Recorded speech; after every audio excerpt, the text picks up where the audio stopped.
میرے عزیزو، میرے بھائیو، کربلا ایک سبق ہے۔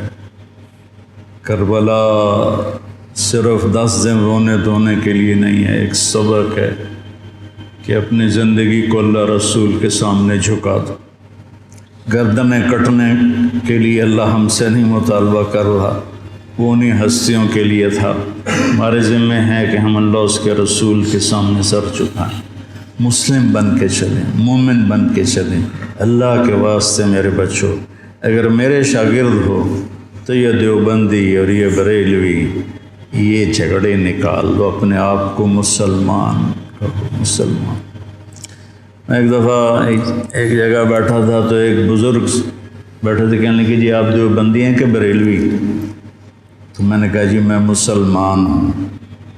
وہ مجھے ایسے دیکھنے لگا، وہ کہنے لگا میری 60 برس 70 برس عمر ہے، میں نے آج تک کسی کو یہ کہتے ہوئے نہیں سنا، تو میں تمہیں مسلمان دیکھنا چاہتا ہوں، میں تمہیں دیوبندیت سے نکالنا چاہتا ہوں۔ مسلم بنو، مسلمان بنو۔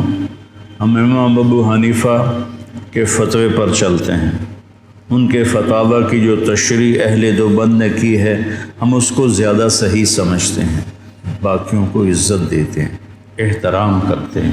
ہمارے سینے کھلے ہوئے ہیں سب کے لیے، ہم ہی حق پر ہیں اور ہم ہی جنتی ہیں، یہ عجب تمہارے اندر سے نکالنا چاہتا۔ کریم بادشاہ ہے، جس کو چاہے معاف کر دے، ہم ٹھیکیدار ہیں۔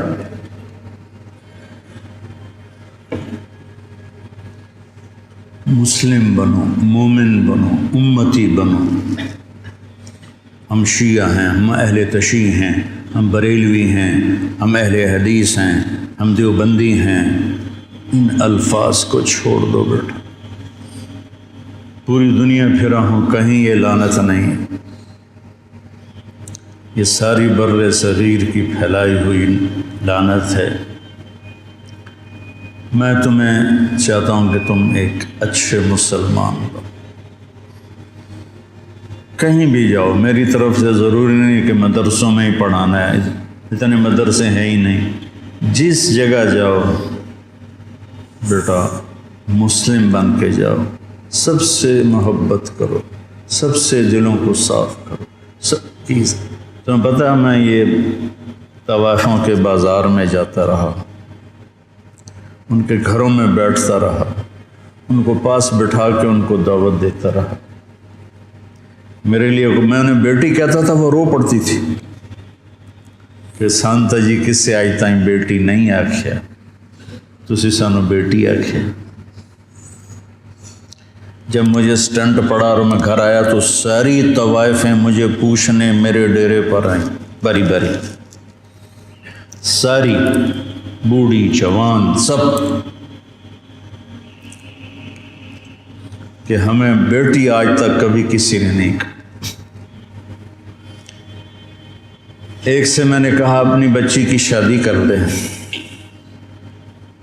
کہنے لگی آپ کو رشتہ تلاش کر کے دیں۔ میں نے کہا تو خود تلاش کر، کہ مولانا صاحب طوائف دے کوٹھے تے رشتہ لین کون ہوندا؟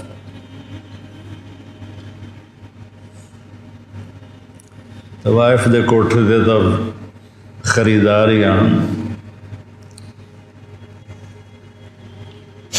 طوائف کو طوائف کس نے بنایا؟ وہ اسی طرح میاں صاحب ہے اور اس کے ماتھے پہ طوائف کا ٹیکہ لگ گیا۔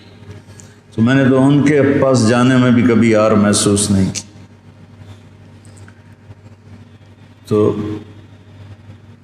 اپنے ذہن کو کشادہ رکھو، ٹھیک ہے؟ مسلم بنو، مسلم، اس پر اپنے آپ کو قائم رکھو۔